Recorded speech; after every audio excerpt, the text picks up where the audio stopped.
말씀 여호수아서 19장 51절 한 절입니다.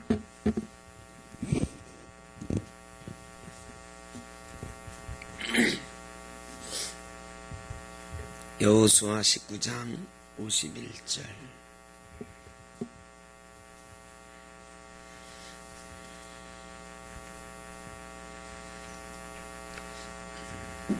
앞에도 띄워져 있으니까 다같이 한 목소리로 봉독하겠습니다. 제사장 엘르아살과 눈의 아들 여호수아와 이스라엘 자손 집 족장들이 실로에 있는 회막문 여호와 앞에서 제비 뽑아 나눈 기업이 이러하니라. 이에 땅 나눈 일을 마쳤더라. 아멘. 날이 많이 푹해지긴 했습니다. 그래도 미끄러우니까 조심하십시오.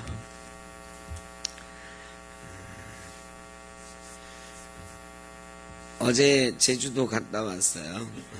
월요일날 갔다가 어제 비행기표를 밤 늦은 거로 해놔가지고 조금 일찍 올 수 있는 거로 중간에 막 바꿔가지고 좀 일찍 왔습니다. 잘 다녀왔고요. 개척교회 목사님들 또 사모님들 해가지고 한 50여 명 참석을 했는데 아주 은혜로운 시간이었습니다. 옛날 생각도 나고 또 옛날 얘기 하라고 그래서 옛날 얘기 하고 왔습니다. 오늘 땅 나누는 것 마지막으로 하고 있는데 51절만 읽었어요. 19장의 앞에 부분부터 보면 시므온, 스불룬, 이사갈, 아셀, 납달리, 단 자손이 기업을 나누는 것을 19장에 기록을 하고 있습니다. 여러분이 이것을 다 기억할 필요는 없어서 따로따로 공부를 하지 않고, 근데 이 지파들에 따라서 조금씩의 특징이 있기 때문에 한마디씩만 말씀을 드리려고 합니다. 시므온 자손은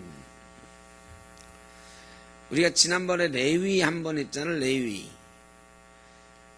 레위가 이 세겜 땅에서 하몰의 자손들을 그 할례 받으라고 해가지고 다 죽였다고 그랬잖아요. 그래가지고 살육하는 칼이다 그래가지고 야곱이 저주했다고 그랬잖아요. 그 저주를 레위 자손이 어떻게 이겨나갔는가 하는 말씀을 한번 드린 적이 있어요. 그들이 철저하게 회개하고 믿음 위에 서서 믿음의 조상들이 그 가운데 나오면서 그들이 하나님의 일을 맡는 귀한 자손이 되었다. 이 말씀을 드렸어요. 이때 레위하고 똑같이 세겜의 하몰의 자손들을 죽이는 데 앞장섰던 사람이 누구냐면 시므온이에요. 시므온. 이 시므온이 둘째 아들이고 레위가 셋째 아들이거든요. 자, 셋째 아들 레위는 그렇게 살육하는 기계라고 저주를 받았지만 축복의 자손이 됐어요. 그럼 시므온은 어떻게 됐을까요? 9절에 보면 9절에 시므온 자손의 이 기업은 유다 자손의 기업 중에서 취하였으니 유다 자손의 분깃이 자기들에게 너무 많으므로 시므온 자손이 자기의 기업을 그들의 기업 중에서 받음이었더라. 그래서 시므온 자손은 따로 땅을 이렇게 받지를 못했다 이 얘기예요. 거꾸로 말하면 어떻게 했어요? 유다가 받은 땅이 좀 많으니까 시므온에게 어떻게 해라? 좀 나눠줘라 그랬어요. 왜 그랬을까요? 원래 시므온이 애굽에서 나올 때는요 5만 9천 명이 나왔어요. 5만 9천 명이 나왔는데 그들이 가나안 땅에 들어갈 때 민수기의 마지막 부분에서 민수기에서 계수할 때는 2만 2천 명에 불과했습니다. 5만 9천 명이 나왔는데 2만 2천 명밖에 들어가질 못했어요. 그 말은 거의 3분의 1로 지파가 인원이 줄었다는 얘기거든요.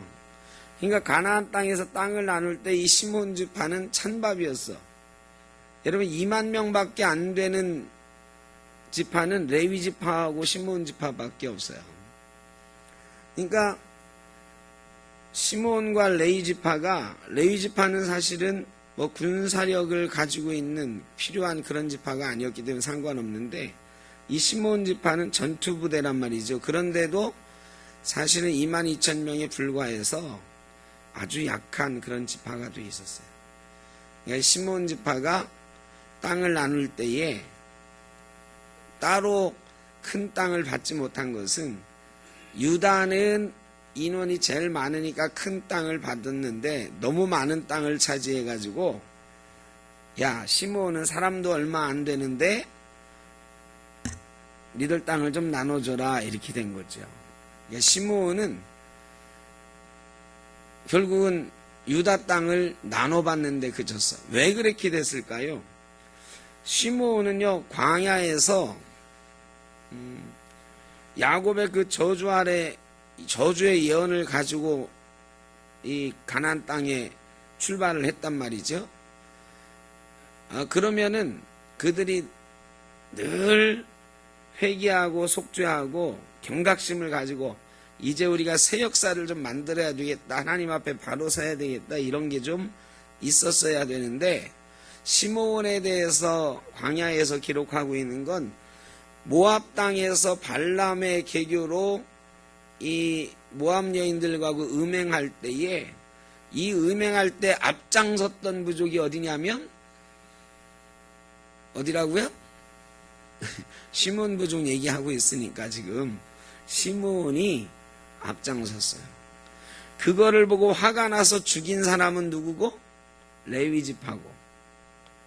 그러니까 이 모압 사건, 모압 여인들과 음행하는 사건에서 두 지파의 운명이 극적으로 나눠지는 것입니다.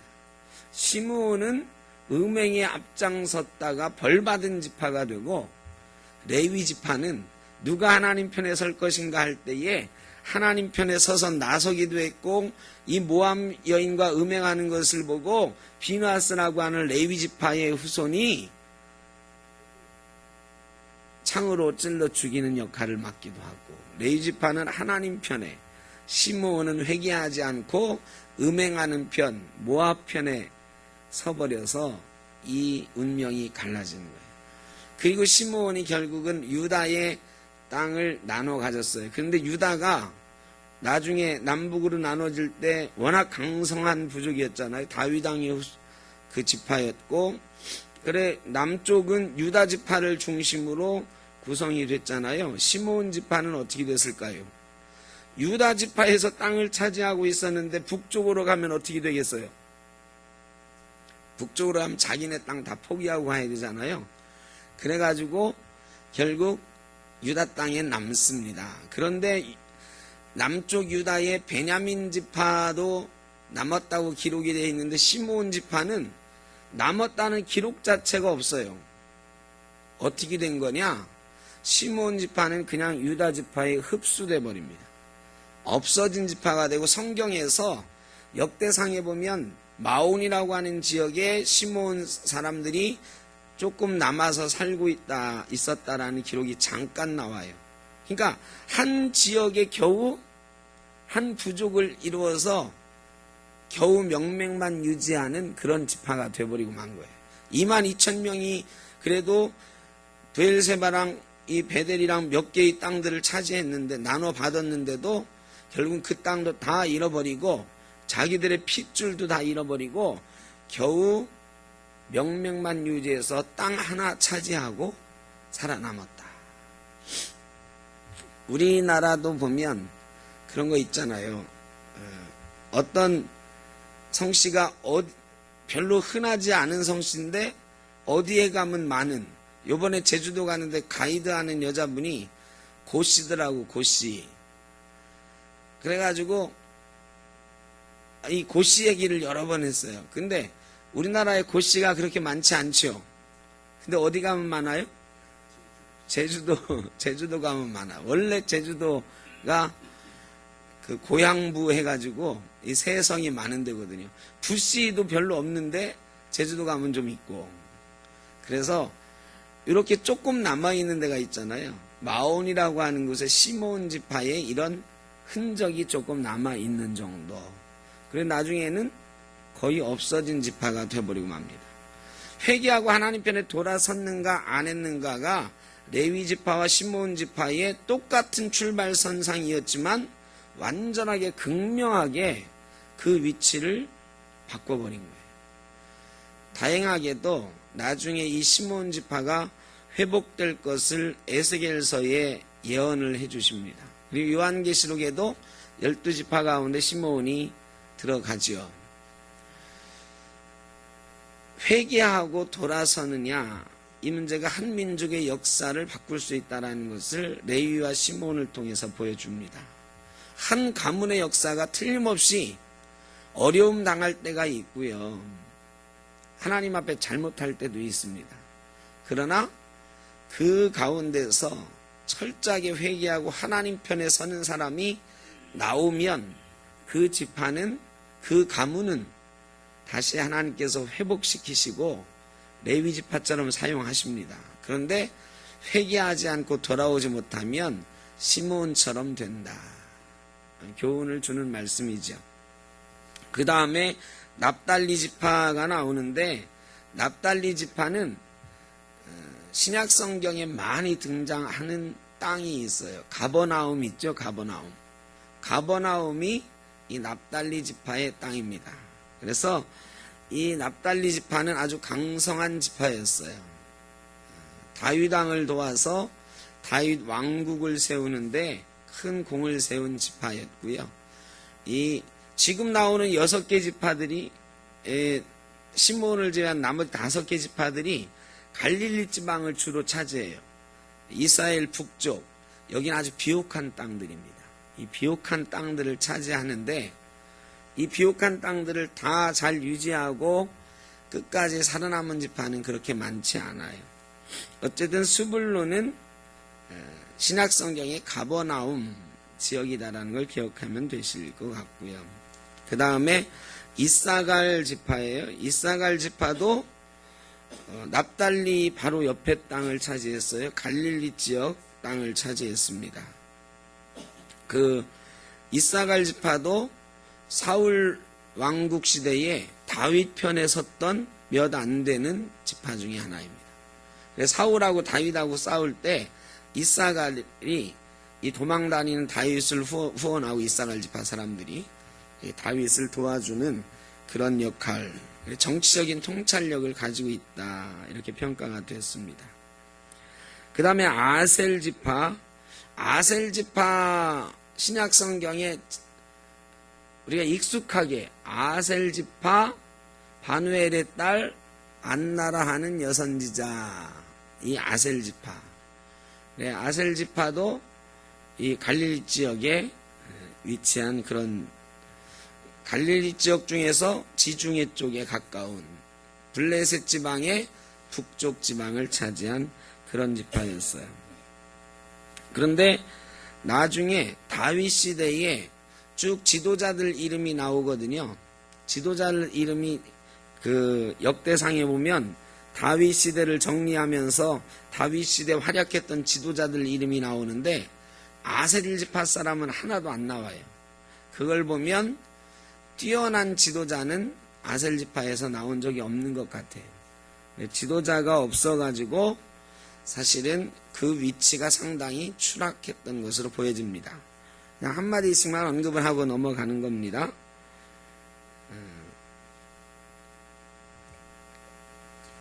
그 다음에 단지파, 스불론, 이사갈, 납달리도 아까 말씀드렸고 아셀까지 있고, 단지파 있는, 단 그럼 여러분 떠오르는 게 뭐 있죠? 예? 단지파는 요한계시록에 12지파 이름이 나오거든요. 12지파 이름이 나오는데 단지파가 없어요. 단지파가 없고 대신 어떤 지파가 들어가요? 레위 지파가 들어가요. 원래 12지파에는 레위는 안 들어가는 거거든요. 근데 요한계시록의 12지파가 회복되는, 이스라엘이 회복되는 이것을 다루면서 12지파 이름을 쭉 쓰는데 단지파는 아예 빠져 있어요. 그리고 레위지파가 단지파 대신 들어가요. 왜 그랬나? 단지파는 적그리스도를 상징하는 지파가 되어버렸습니다. 단지파는 이단이에요.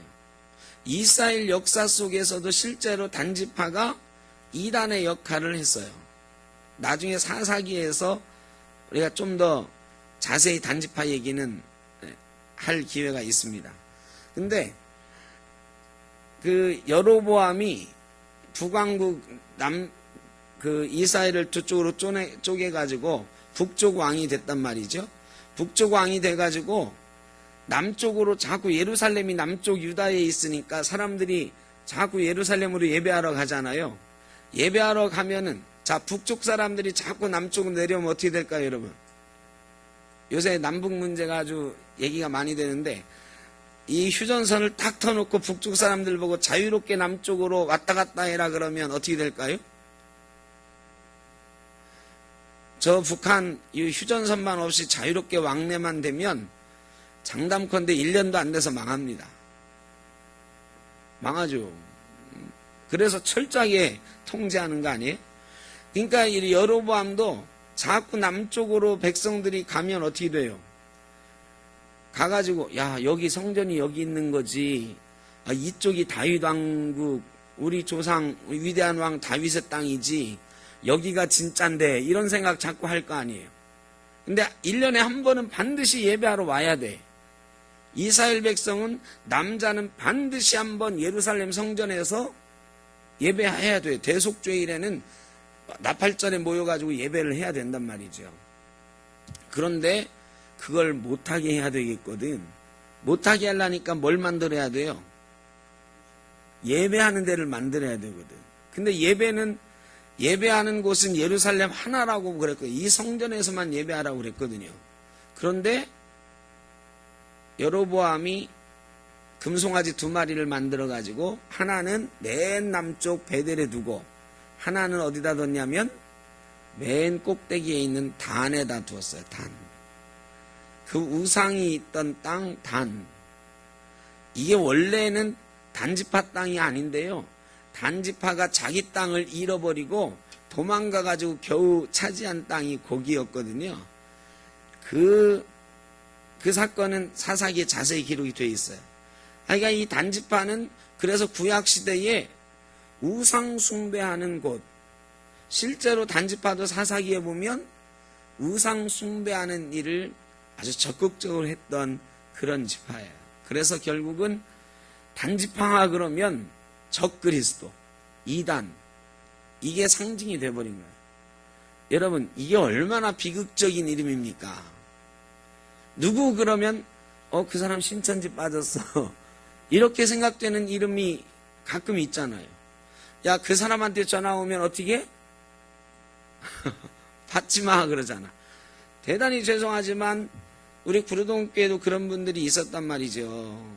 어떤 분은 정말로 훌륭하신 분이었는데 어느 순간 이단에 빠지셨어. 이단에 빠지고 나니까 그분이 굉장히 훌륭한 분이고 아주 참 인격적으로 괜찮은 분이었지만 그분한테 전화 오면 뭐라고 그래요? 받지 말라고 그래. 받지 말라고.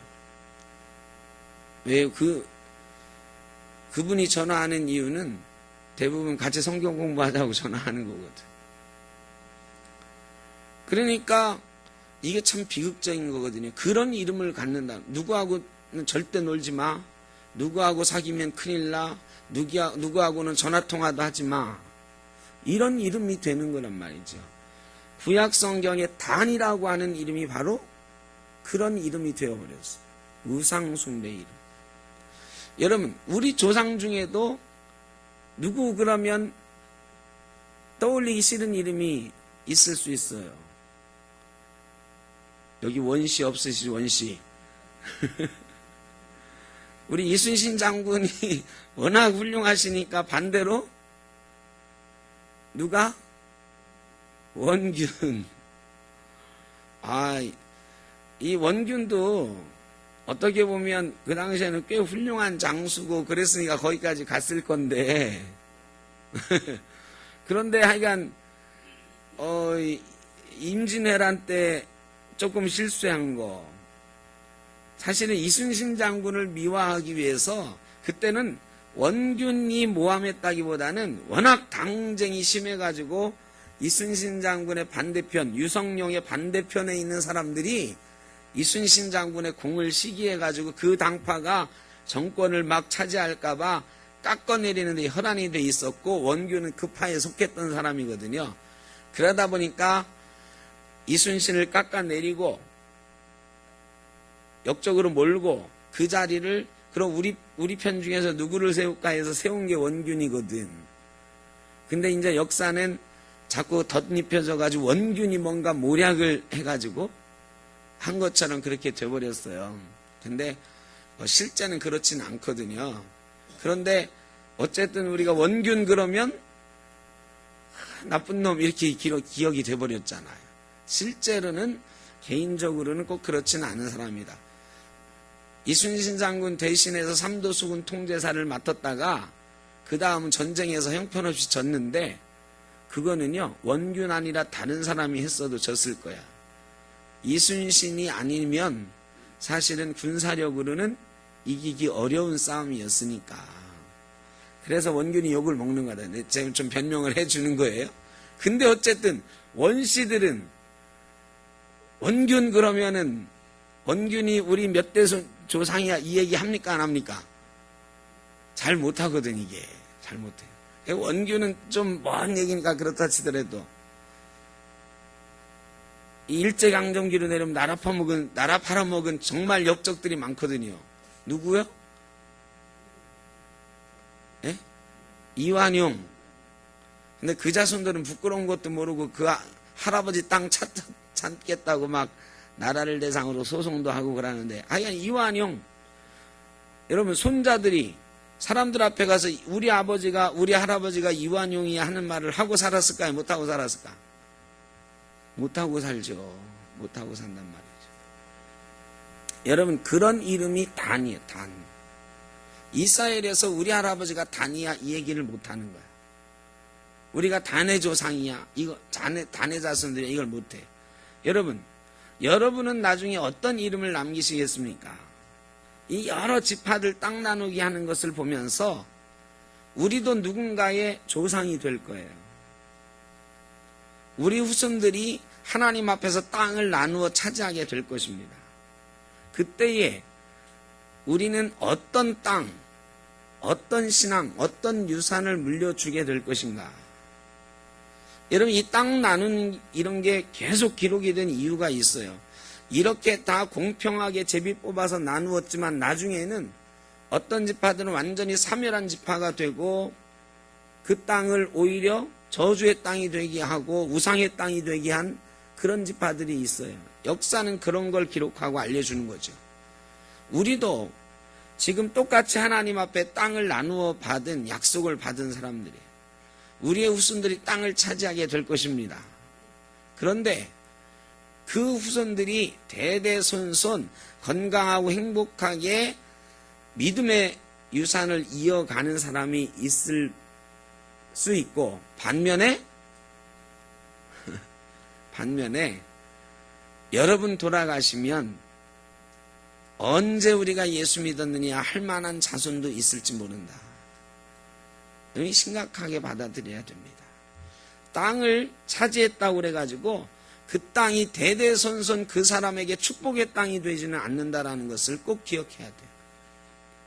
그래 우리는 우리 자손들에게 무엇을 물려줘야 되는지를 이 땅 나누는 일들을 통해서 배워야 됩니다.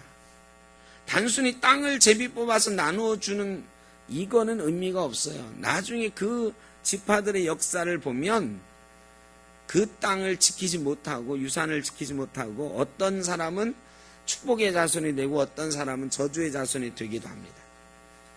우리도 틀림없이 물려줄 게 있습니다. 무엇을 물려줘야 되는지 제가 말씀드리지 않아도 다 아시리라 믿습니다. 좋은 유산을 많이 물려주시길 바랍니다.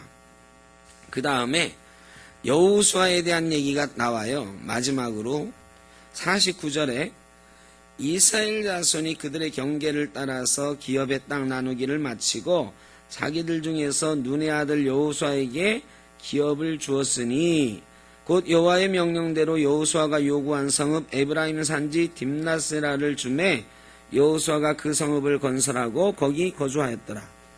여러분, 여호수아 정도 되면 땅을 맨 먼저 차지해야 되는 거 아닙니까? 어떻습니까, 여러분? 자, 여호수아가 나이가 제일 많아요. 갈렙도 여호수아보다는 한참 아래예요. 20살 이상 갈렙도 아래야. 이스라엘 사람들 중에 80 넘은 사람은 둘밖에 없어. 누구하고 누구요? 갈렙하고 여호수아. 근데 여호수아가 100살이 넘었어요. 그러니까 이 전쟁을 이끌어온 노 지도자가 이제 죽을 날이 얼마 안 남았어요. 그러면 이스라엘 자손이 어떻게 했겠습니까? 땅 제비 뽑을 때 성경은 기록되지 않았지만 제가 생각하기에 그렇게 다 싸가지 없는 놈들만 있는 건 아닐 것 같거든요. 이 땅 나눌 때 여호수아한테 누군가 와가지고 당신이 먼저 뽑으십시오 했을까요? 안 했을까요? 성경에는 없지만 제 생각에는 그 사람들 중에 틀림없이 그런 말을 한 사람이 있었을 거다. 이건 상식이잖아요. 당신 먼저 고르십시오 했을 수 있을 거다. 그리고 여호수아도 내가 먼저 골라야지 하는 마음이 있었을지도 몰라요. 근데 여호수아가 언제 땅을 받는다고요? 땅 나누기를 마치고 난 이후에 자기의 땅을 달라 그래요. 남이 골라놓은 땅 중에서 에브라임 지파의 땅 중에서 저 땅을 나에게 다오 그래요. 하나님이 그 땅을 여호수아한테 약속을 하신 거고요. 근데 땅 나누기를 전에 여기는 내 땅이니까 건들지 말고 이건 하나님이 나한테 주신다고 했으니까 이럴 수도 있었을 거다. 그런데 여호수아가 그렇게 하지 않았어요. 땅을 다 나눈 다음에 마지막으로 자기의 땅을 차지했습니다. 이런 지도자가 있어야 된다. 이런 지도자들이 있어요. 우리가 이런 지도자를 가질 수 있기를 위해서 여러분 기도하셔야 됩니다. 이렇게 존경받을 만한 백성을 앞세우고 자기를 뒤로 숨길 수 있는 이런 지도자를 우리가 가질 수 있어야 된다. 선공후사할 수 있는 그런 지도자. 백성을 위해서 헌신적으로 정말 봉사하고 욕심 없이 섬길 수 있는 그런 지도자가 우리에게도 꼭 나와서 이 나라가 든든한 반석 위에 설 수 있어야 된다. 그래서 우리가 지도자들을 위해서 감시의 눈도 부릅떠야 되고 늘 기도의 입도 열어둬야 되는 것입니다. 오늘 이제 원래 드리려고 했던 말씀은 51절 말씀이잖아요. 제사장 엘르아살과 눈의 아들 여호수아와 이스라엘 자손의 지파의 족장들이 실로에 있는 회막문 여호와 앞에서 제비 뽑아 나눈 기업이 이러하니라. 이에 땅 나눈 일을 마쳤더라. 이 땅이 언제 주어진 거죠?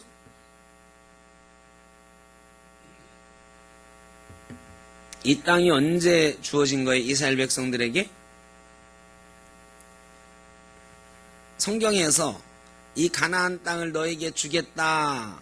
하나님이 이렇게 약속했던 게 언제예요? 예? 아브라함 때. 요 때로부터 몇 년 전이냐? 600년 전이에요. 600년 전에 약속하셨던 것이 600년 만에 이루어진 거예요. 여러분, 약속이 600년 만에 이루어진다. 600년 만에 하여간 우여곡절 끝에 이루어진 거죠. 자, 약속이 이루어진 이유는 뭘까요? 약속이 이루어진 이유. 누가 나에게 저 땅 너한테 줄게 그러면 여러분 믿어요, 안 믿어요? 예? 속으로 아우 저 땅은 내 거다. 저 사람이 준다고 그랬으니까 내 거다. 여러분 이렇게 믿으십니까? 안 믿으십니까? 대답을 안 하셔요. 잘 못 믿죠. 아이 돈 주고 산 것도 아니고 등기 이전한 것도 아니고 언젠가 저 땅을 너에게 줄게 그러는 거야. 내 대에 못 주면 언제 준다고요? 우리 자식 대에라도 너한테 줄게 그래. 그러면은 그 말을 못 믿잖아요. 못 믿어요. 그런데 이게 뭐 맞는 비유인지는 모르겠어요. 옛날에 현대 정주영 회장이 갑자기 저한테 찾아와가지고 말이죠. 비서들 쭉 데리고 와가지고 정주영 회장이 저희 종친회장이셨어요. 저희 정시 하동정시 종친회장이었는데 저한테 와가지고 우리 가문에 목사님이 있어서 좋다 그러면서 예수 안 믿는 사람이었지만 좋다 그러면서 내가 땅 줄 테니까 교회 지시오 그랬으면 제가 믿었을까요? 안 믿었을까요? 예? 믿지. 왜? 누가 한 거니까? 정주영이니까. 그리고 황 집사님이 그래도 내가 혹시 믿을지 몰라. 근데 속으로는 겉으로는 알겠습니다 하고 좋아할지 몰라도 안 믿잖아요. 근데 정주영 씨가 했다 그러면 반쯤은 믿겠죠. 어쨌든 천하의 정주영 씨가 나 같은 사람한테 뭐 그런 공수표 날리겠어? 그런 거잖아요. 여러분 약속을 믿고 안 믿고는 또 약속이 이루어지고 안 이루어지고는 나한테 달려있질 않아요. 나한테 누가 약속했느냐가 중요한 거예요. 여러분 그런 약속을 누군가 내가 나한테 땅 준다고 그랬을 때 저 사람이 준다고 그랬으니까 저 땅은 내 거야 이 생각 잘 안 든단 말이죠. 저 땅은 내가 차지할 만해. 내가 땅 받아서 당연하지. 이런 생각 안 들잖아요. 그런데 정주영 씨가 와가지고 저게 내 땅인데 당신 줄 테니까 몇 년 뒤에 저거 당신 가지십시오. 그러면 믿는단 말이죠. 그 사람 힘이 있고 돈이 있으니까 저 땅이야. 저 사람한테는 껌값이니까 내게 준다고 그랬으니까 주겠지. 더군다나 우리 종친 회장님이 오셔서 뭐 공수표 하겠나 이런단 말이지요. 그런데 하나님이 약속하신 거예요. 정주영이 약속해도 믿는단 말이죠. 대통령이 와가지고 뭐를 우리한테 와서 약속하면 여러분 믿어요 안 믿어요? 믿는단 말이죠. 그래서 자꾸 대통령 오라고 하는 거 아니에요. 어쨌든 누군가 구청장이 와서 내가 여기 재개발하겠다 약속해줘도 잘 못 믿어. 저건 구청장 바뀌면 끝인데 힘도 없고. 근데 서울시장이 약속하면 조금 더 믿음이 가요. 대통령이 공개적으로 약속하면 훨씬 더 믿음이 가는 거예요. 그 사람의 지위와 힘에 따라서 그 약속의 강도가 달라지는 거거든요. 그런데 하나님이 약속하신 거예요. 약속이 600년 만에 지켜진 이유는 하나님이 약속했기 때문이에요. 이스라엘이 대단하게 선한 민족이고 하나님이 택한 민족이었기 때문에 약속이 지켜진 게 아니에요. 여러분 이걸 꼭 기억해야 됩니다. 가나안 땅을 그들이 차지한 것이 이스라엘 민족이었기 때문에 가나안 땅이 이스라엘에게 주어진 게 아니에요. 하나님이 그들한테 주시겠다고 약속했기 때문이에요. 광야에서 보여준 그들의 모습을 보십시오. 그 땅을 차지할 만합니까 여러분? 그 땅 차지할 만해 하지 않아요. 매일 불평불만했죠. 금송아지 섬겼죠. 음행을 저질렀지요. 여러분 하나님이 약속 취소하자 할 수도 있었단 말이죠. 그런데 하나님이시니까 그런 이스라엘에게 약속하셨던 것을 지키셨다. 하나님은 약속을 반드시 지키시는 분이십니다. 여러분 우리가 대단해서 하나님의 백성 되어 있는 게 아니에요. 우리가 대단해서 천국을 차지한 사람들이 된 게 아니에요. 하나님이 약속해 주셨으니까. 뭐 하면 천국을 주시겠다고요? 예수 믿으면 천국 주시겠다고 약속하셨으니까 우리가 천국의 주인 된 줄로 믿습니다. 그런데 그 약속을 못 믿는 사람들이 숱하게 많아요. 예수 믿는 사람 중에도 많아요. 누가 여러분 중에는 하나도 없는 줄 아는데 크리스찬들한테 설문조사해 보면 구원의 확신 없는 사람이 부지기수. 구원의 확신 없는데 뭐하러 교회 다녀? 다니는 이유가 많아요. 가정의 평화를 위해서. 또 그래도 교회 가면 좋은 말씀 들으니까 교회 안 다니는 것보다는 다니는 게 더 편안하니까 이런 이유로 교회 나오는 사람이 무지하게 많습니다. 참 비극적인 일이죠. 예수 믿으면 천국 간다고 하는 하나님의 약속, 이게 우리에게 있기 때문에 우리가 예수 믿는 줄로 믿습니다.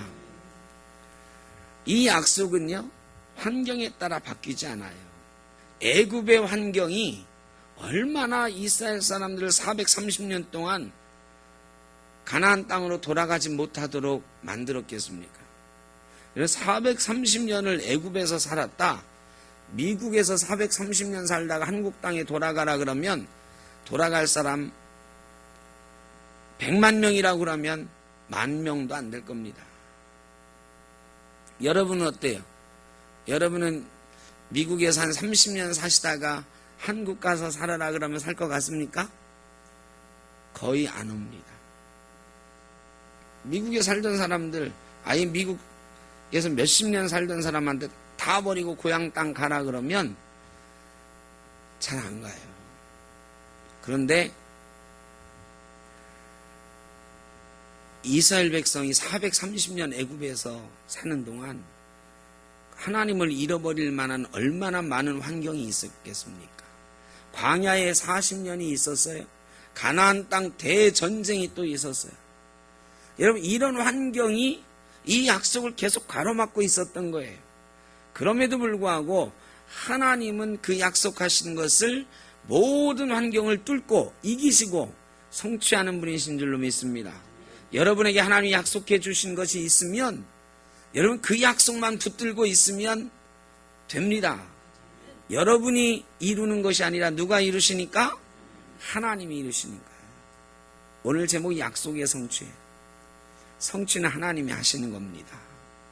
어제 제가 이제 제주도에서 그저께 밤에 그 개척교회 목사님들하고 저 옛날에 안산에서 개척할 때 얘기를 했어요.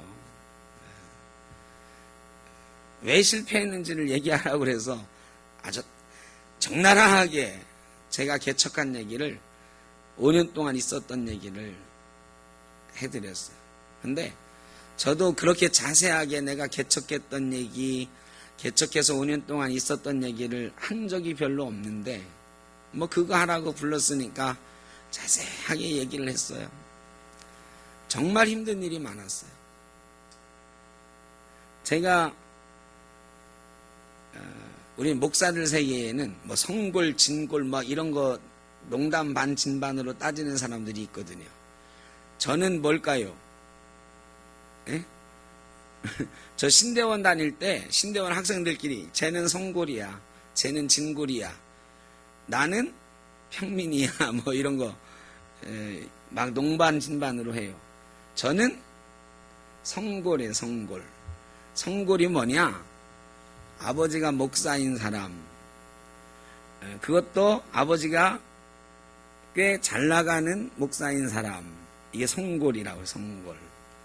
저는 아버지 덕분에 별 어려움 없이 그 개척할 때까지 별 어려움 없이 살았어요. 사실은 그 어느 교회 가고 싶다 그러면 다 아버지 뭐 제가 누구 아들입니다 그러면 웬만하면 다 패스.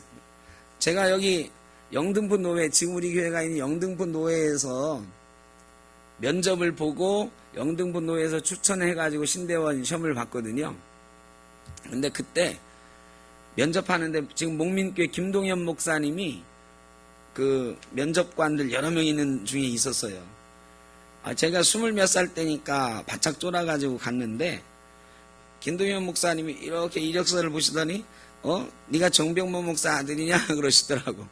그래서 저희 아버지가 정병모 목사님입니다 그랬더니 김동현 목사님이 그러더라고. 다른 면접하는 사람들한테 김동현 목사님이 이 노예에서는 그래도 큰 교회 목사님이잖아요. 내가 아는 친한 목사님 아들이라고 딱 한마디 하고 면접 끝이에요. 면접 끝. 면접 안 하고 통과. 말하자면 그런 식으로 아버지 백이 좀 있었단 말이죠. 그래서 별로 실패해 본 적도 없고 교회에서 별 어려움 겪어본 적도 없이 부목사 생활까지 잘하고 개척을 하러 간 거예요. 고생 한 번도 안 해보고. 그래서 당연히 그 개척도 잘 될 거라고 생각했어요. 한 번도 실패해 본 적이 없으니까 잘 될 거라고 생각을. 왜 그런 확신이 들었나 몰라요.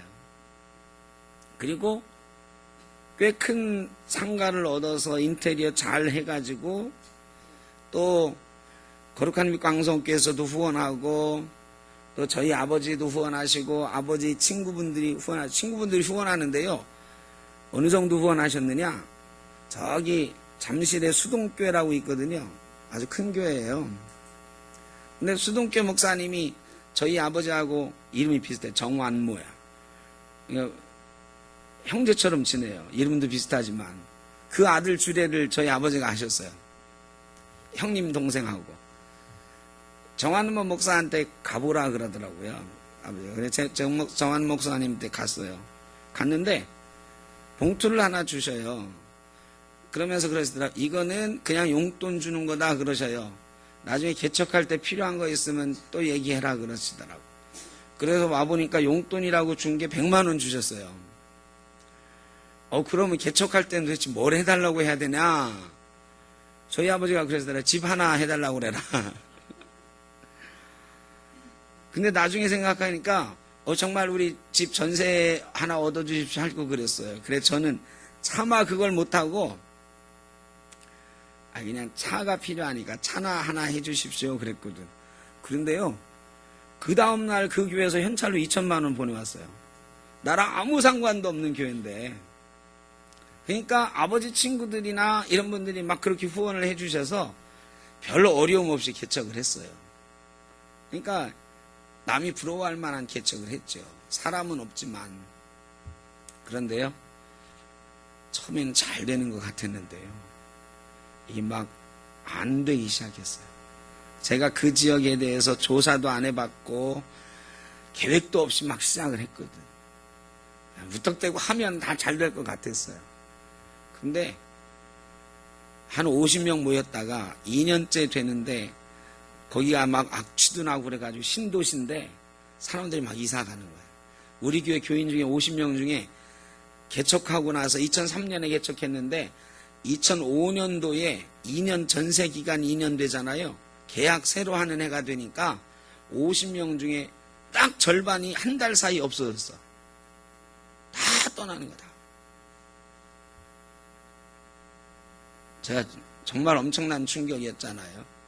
그리고 나서 이거 다시 회복하려니까 그러면 그냥 그거를 다시 처음에는 맨 땅에 헤딩했는데 이제 25명이 아직도 있으니까 하고 감사하면서 새로 시작했어야 되는데 갑자기 팍 주니까 이게 마음이 조급해져 가지고요. 제가 그때 아파트 하나 있었는데 아파트 작은 11평짜리 아파트가 있었거든요. 그거 팔아가지고 안산에 작은 집을 하나 사가지고 이 원룸 관리하면서 그 월세 가지고 교회 운영을 하리라 생각을 하고요. 전도사님을 풀타임 전도사님 4명을 썼어요. 월급 주는 전도사님. 월급만 500만 원이 넘게 나가는 거야.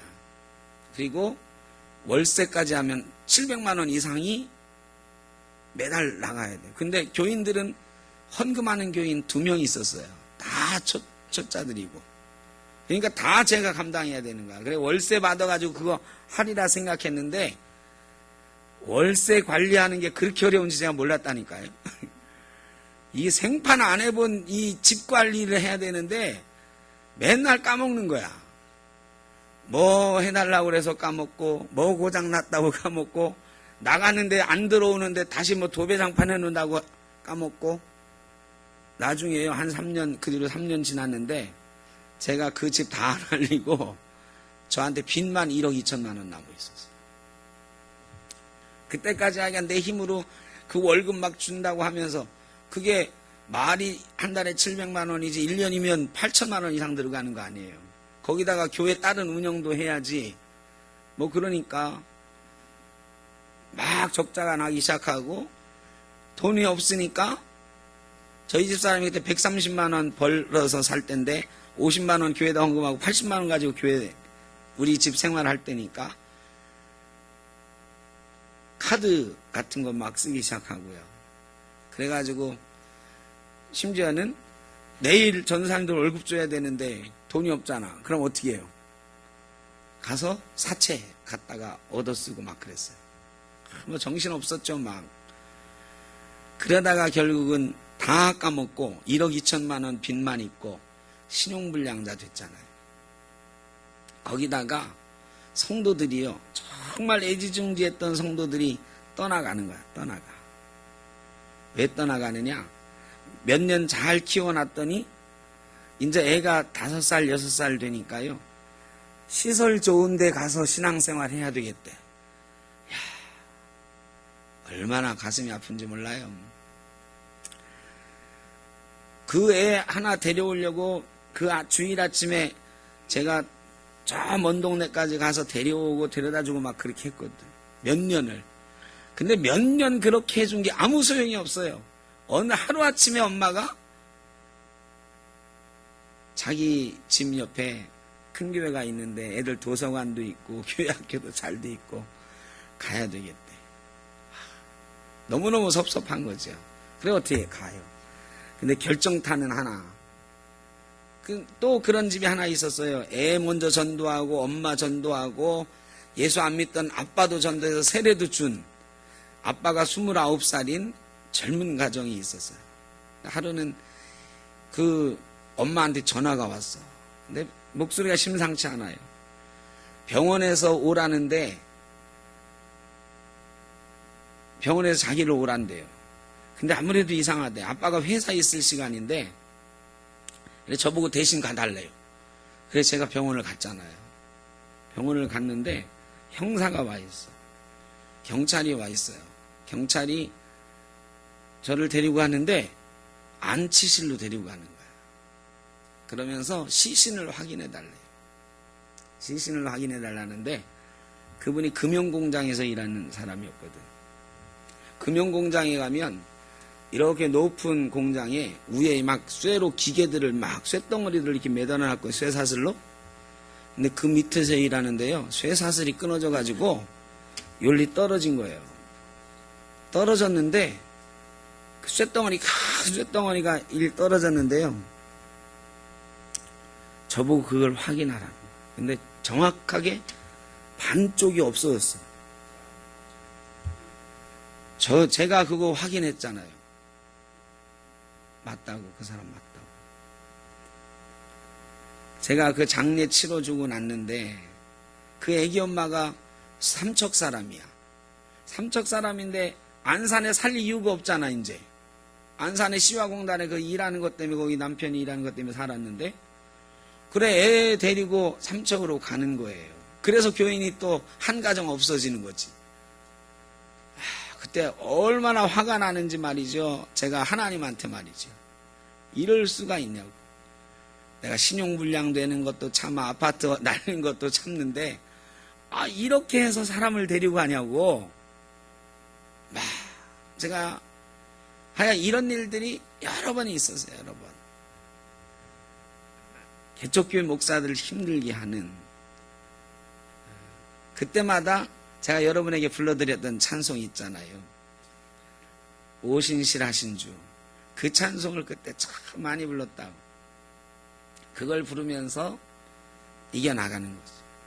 혼자서 말이죠. 저희 집사람은 어쨌든 출근해야 되니까요. 저 혼자 이제 교회에 낮에 남아 있잖아요.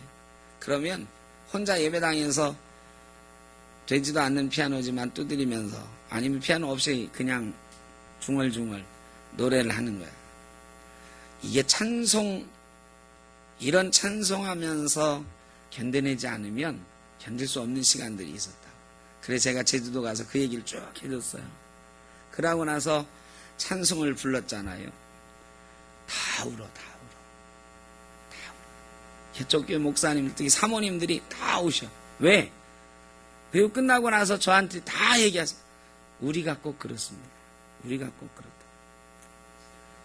거기 나와 있는 50여 명의 그 개척교회 하시는 목사님, 사모님들이 다 자기 얘기인 거예요.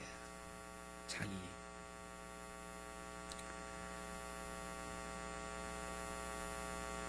그래서 제가 그 다음에는 우리 샘터교회 얘기를 했어요. 구르동교회에서 힘들었던 일, 지금 우리 샘터교회 이렇게 하고 있는 얘기 하면서 그랬어요. 제가 그런 일이 있었던 게 15년 전인데 15년 전에 5년 동안 그렇게 하나님 도대체 왜 그러십니까?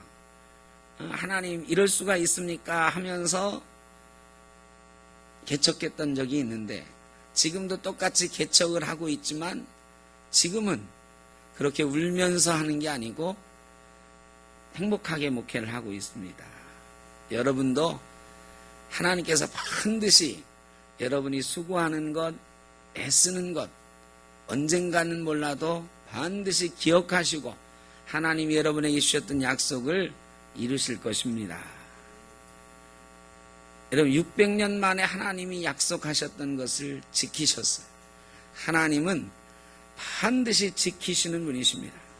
우리가 충성을 다하면 큰 것으로 맡기겠다고 하셨으니까 충성하면 우리 가정에, 우리 교회에, 우리 인생에 더 큰 것으로 반드시 약속을 지켜주시는 분이십니다. 좀 시간이 지났지만 우리 찬송 하나 오신실 하시죠? 안주가 되게 했어요. 찬송이 아니에요. 그 복음성가 하나님 한 번도 나를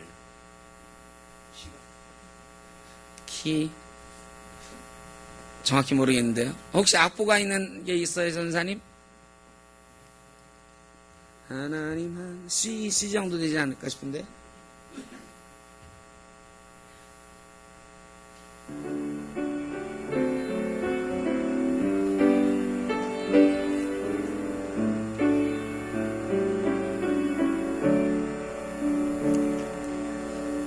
하나님 한 번도 나를 실망시킨 적 없으시고 언제나 공평과 은혜로 나를 지키셨네. 오신실하신 주, 오신실하신 주, 내 너를 떠나지도 않으리라, 내 너를 버리지도 않으리라, 약속하셨던 주님, 그 약속을 지키사 이후로도 영원토록 나를 지키시리라 확신하는. A키로 해주십시오. 지금 C로 하셨나요? 높죠? 네, 높습니다. 지나온 모든 세월들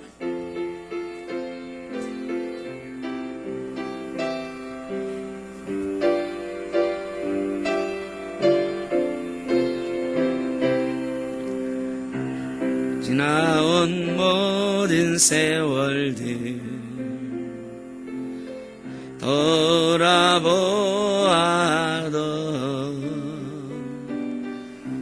그 어느 것 하나 주의 손길 안 미친 것 전혀 없네. 오신실하신 주, 오신실하신 주, 내 너를 떠나지도 않으리라, 내 너를 버리지도 않으리라, 약속하셨던 주님, 그 약속을 지키사 이후로도 영원토록 나를 지키시리라 확신하네. 오신실하신 주, 오신실하신 주, 오신실하신 주, 내 너를 떠나지도 않으리라, 내 너를 버리지도 않으리라, 약속하셨던 주님, 그 약속을 지키사 이후로도 영원토록 나를 지키시리라 확신하네. 하나님은 약속을 지키는 분이십니다.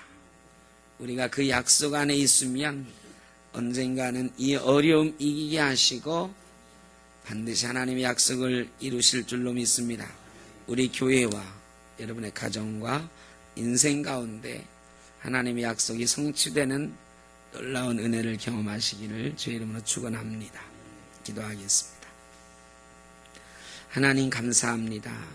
600년 만에 가나안 땅에 대한 약속이 이루어지는 순간을 보았습니다. 하나님, 우리도 하나님의 약속을 믿고 이 자리에 서 있습니다.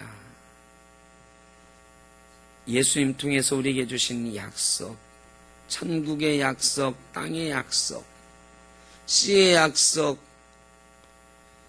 복 주시겠다고 하는 약속. 하나님, 지금은 어렵고 힘이 들고 여러 가지 환경이 우리를 막아서지만 하나님의 이 약속은 반드시 이루어질 줄로 믿습니다. 우리 샘터교회에 주시는 약속, 우리 가정에 주시는 약속, 우리 인생에 주시는 약속, 지금은 어떻게 이루어질까 싶을 때도 있지만 하나님이 하신 약속이니 어떤 환경도 어떤 장벽도 반드시 이기시고 그 약속을 우리에게 성취해 주실 줄로 믿습니다. 그 약속 믿고 나아가게 하여 주옵소서. 그 약속 믿고 하나님 바라보며 우리 교회와 가정과 우리의 인생을 세워나갈 수 있도록 인도하여 주옵소서. 우리가 잘나서 우리 믿음이 좋아서 우리 인내가 커서 이루어지는 것이 아니라 하나님이 하신 약속이니 하나님이 이루실 줄로 믿습니다. 이 믿음 변치 않게 하여 주옵소서. 이제는 우리 주 예수 그리스도의 크신 은혜와 아버지 하나님의 무한하신 사랑하심과 성령의 인도하시며 교통하심이 하나님의 약속을 믿고 그 약속이 이루어질 날을 기다리며 소망하며 나아가는 모든 죄 사랑하는 자녀들과 가정과 인생 위에 자녀손들 위에 하나님 약속 위에 세우신 거룩한 이 샘터 교회 위에 영원히 함께 하시기를 간절히 축원하옵나이다. 아멘.